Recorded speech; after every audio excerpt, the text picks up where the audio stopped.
देख रहे हैं दिन भर बिहार। मैं हूं आपके साथ मधु। नजर डालेंगे सबसे पहले सुर्खियों पर। वैभव सूर्यवंशी को मुख्यमंत्री नीतीश कुमार ने 50 लाख का चेक देकर किया सम्मानित। तेजस्वी यादव बोले, सरकार गरीबों के लिए कुछ नहीं करती। गृह मंत्री सम्राट चौधरी का बड़ा ऐलान। मांस मछली की बिक्री पर नीतीश सरकार का नया फरमान। शराबबंदी पर सख्ती या समाप्ति की मांग, बीजेपी विधायक बोले। अमित शाह 25 फरवरी को बिहार दौरे पर आएंगे। पटना में युवा कांग्रेस का प्रदर्शन, केंद्र के खिलाफ दिखा आक्रोश। साउथ बिहार एक्सप्रेस में यात्रियों से मारपीट की कोशिश, लूटपाट की भी कोशिश। नवादा में तिलक समारोह में जा रहे चाचा भतीजे समेत 3 की दर्दनाक मौत। फरवरी में ही बढ़ी गर्मी, बिहार में चढ़ा पारा। अब खबरें जानेंगे विस्तार से। अंडर 19 क्रिकेट विश्व कप जीतकर बिहार और देश का नाम रोशन करने वाले क्रिकेटर वैभव सूर्यवंशी पटना पहुंचे। एयरपोर्ट पर पहुंचते ही फैंस ने उन्हें घेर लिया। इसी दौरान कई लोग वैभव के साथ सेल्फी लेते हुए नजर आए। वैभव के सम्मान के लिए मुख्यमंत्री आवास पर एक विशेष कार्यक्रम का आयोजन किया गया, जिसमें खेल मंत्री श्रेयसी सिंह, मंत्री विजय कुमार चौधरी के साथ साथ दोनों डिप्टी सीएम मौजूद रहे। मुख्यमंत्री नीतीश कुमार ने वैभव को 50 लाख का चेक देकर सम्मानित किया। सरकार इस उपलब्धि को बिहार के खेल इतिहास के लिए गौरव का क्षण मान रही है। युवा खिलाड़ियों को प्रेरित करने के उद्देश्य से सरकार की ओर से यह सम्मान समारोह आयोजित किया गया। खेल मंत्री ने कहा कि वैभव ने हम सभी को गर्व का अवसर दिया है और आज का दिन बिहार के लिए बेहद खुशी का दिन है। संत रविदास की 649वीं जयंती पर आज पटना के मिलर हाई स्कूल मैदान में भव्य समारोह का आयोजन किया गया। कार्यक्रम का उद्घाटन राजद के राष्ट्रीय कार्यकारी अध्यक्ष तेजस्वी यादव ने किया। इसमें राज्य भर में संत रविदास के अनुयायी बड़ी संख्या में भाग लेने के लिए पटना पहुंचे।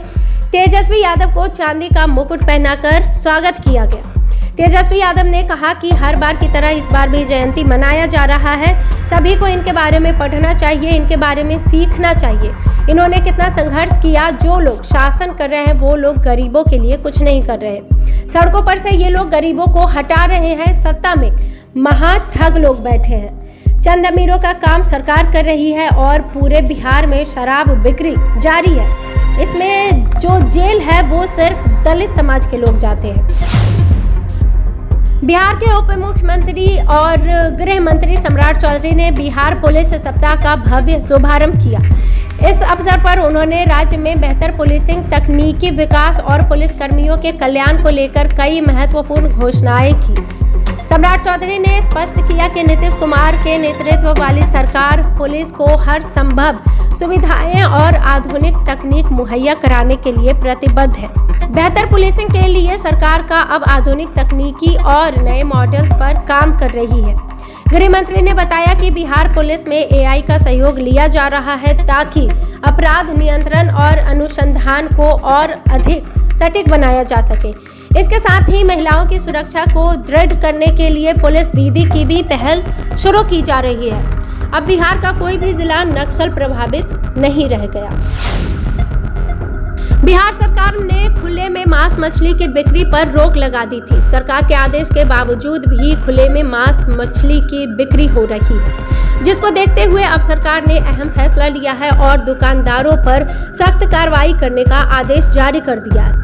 विभाग ने राज्य के सभी नगर निकायों के अंतर्गत संचालित हो रहे अवैध मांस मछली की दुकानों के विरुद्ध सख्त कार्रवाई करने का निर्देश जारी कर दिया है। नगर विकास एवं आवास विभाग ने सभी नगर निकायों के अधिकारियों को अपने अपने क्षेत्रों में व्यापक निरीक्षण अभियान चलाने का आदेश दिया है। अधिकारी अवैध दुकानों को बंद कराएं और इसकी अनुपालन रिपोर्ट शीघ्र विभाग को उपलब्ध कराएं। राज्य सरकार ने नागरिकों से भी अपील की कि वो नियमों का पालन करें और बिना लाइसेंस किसी भी प्रकार का व्यापार संचालित ना करें। बेतिया में लौरिया से बीजेपी विधायक विनय बिहारी ने बिहार की शराबबंदी नीति पर सवाल उठाते हुए कहा कि जब शराब मिलता तबे ना लोगवा हिलता, शराब ना मिली तो लोगवा ना हिली। सरकार को अपने फैसले पर विचार करे के चाहिए। उन्होंने कहा कि सरकार या तो शराबबंदी कानून को पूरी तरह से सख्त करके लागू करे अथवा इसे पूरी तरह से समाप्त कर दे। विधायक ने आरोप लगाया कि प्रतिबंध होने के बावजूद अवैध रूप से शराब की बिक्री निरंतर जारी है, जिसमें कानून व्यवस्था प्रभावित हो रही है। और नशे की अन्य प्रवृत्तियां भी बढ़ रही है। उन्होंने कहा कि जब मैं किसी बारात में जाता हूं तो आधे से अधिक लोग मुझे शराब का सेवन करते हुए दिख जाते हैं, मिल जाते हैं। बंदी का मतलब पूरी तरह से बंदी होना चाहिए। केंद्रीय गृह मंत्री अमित शाह बिहार आ रहे हैं। आगामी 25 फरवरी को उनका दौरा संभावित है। नेपाल सीमा से सटे चयनित वाइब्रेंट विलेज गांवों का वो दौरा करेंगे, वहां के विकास कार्यों की समीक्षा करेंगे। उनके दौरे को लेकर प्रशासनिक तैयारियां तेज कर दी गई है। अमित शाह सीमा पर तैनात सैनिकों को खास स्वागत भी देने वाले हैं। प्राप्त जानकारी के मुताबिक अमित शाह अंतर्राष्ट्रीय सीमा से सटे गांव में जाएंगे। वाइब्रेंट विलेज योजना के तहत इनका चयन किया गया है।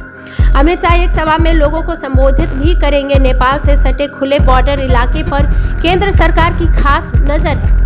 गृह मंत्री नेपाल और बांग्लादेश से जुड़ी भारत की सीमा की रखवाली में जुटे सैनिकों को जल्द ही केंद्र सरकार ट्रांजिट कैंप का तोहफा देंगे।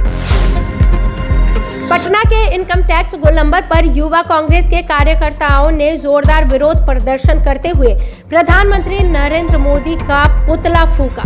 प्रदर्शन का नेतृत्व प्रदेश अध्यक्ष शिव प्रकाश गरीबदास ने किया।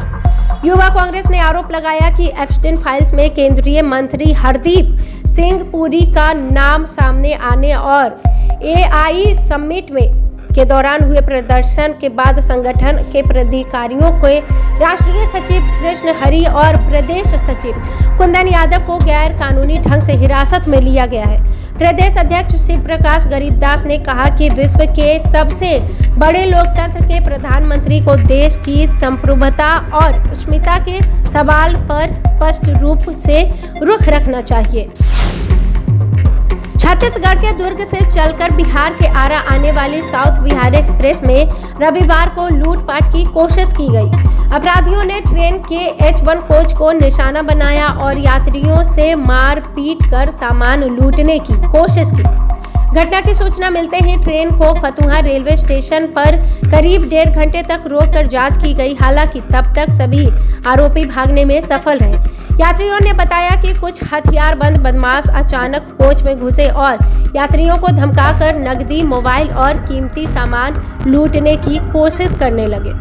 डकैतों को देखकर कोच में अफरा तफरी मच गई। यात्रियों ने शोर मचाया, जिसमें बदमाश वारदात को अंजाम दिए बिना ही मौके से फरार हो गए।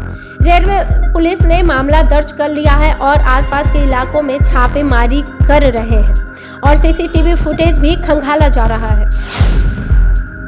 नवादा जिले में शादी की खुशियां उस वक्त मातम में बदल गई जब तिलक समारोह में शामिल होने जा रहे 3 लोगों की सड़क हादसे में दर्दनाक मौत हो गई। यह भीषण दुर्घटना नवादा जिले के कटघर गांव के समीप हुआ है। हादसे की खबर मिलते ही दोनों परिवारों में कोहराम मच गया और पूरे गांव में शोक की लहर दौड़ गई। मिली जानकारी के अनुसार गया के जिले के रिवाला गांव निवासी 3 लोग नवादा जिले के अकबरपुर प्रखंड के मोहगांव गांव में तिलक चढ़ाने के लिए जा रहे थे। सभी एक ही बाइक पर सवार थे और समारोह में शामिल होने की खुशी में घर से निकले थे, लेकिन रास्ते में ही तेज रफ्तार ने उनकी जिंदगी पर भारी पड़ गई और उनकी जिंदगी खत्म कर दी। राजधानी समेत पूरे बिहार में मौसम का मिजाज तेजी से बदल रहा है। पिछले 24 घंटों के दौरान राज्य के अधिकांश हिस्सों में तापमान में 3 से 4 डिग्री सेल्सियस तक की बढ़ोतरी दर्ज की गई है। खासकर रात का तापमान सामान्य से काफी ऊपर बन गया है, जिसमें सुबह और रात में हल्की गर्माहट महसूस की जा रही है। मौसम विभाग के अनुसार राज्य भर में आसमान मुख्यतः साफ रहने की संभावना है। मौसम शुष्क बना रहेगा और वर्षा की कोई संभावना नहीं है। धूप तेज रहेगी और दोपहर के समय हल्की गर्मी का एहसास हो सकता है। अगले 3 दिनों तक अधिकतम तापमान में 2 से 3 डिग्री सेल्सियस तक की बढ़ोतरी हो सकता है। अनुमान है कि फरवरी के अंत तक दिन का तापमान 33 डिग्री सेल्सियस तक पहुंच जाएगा।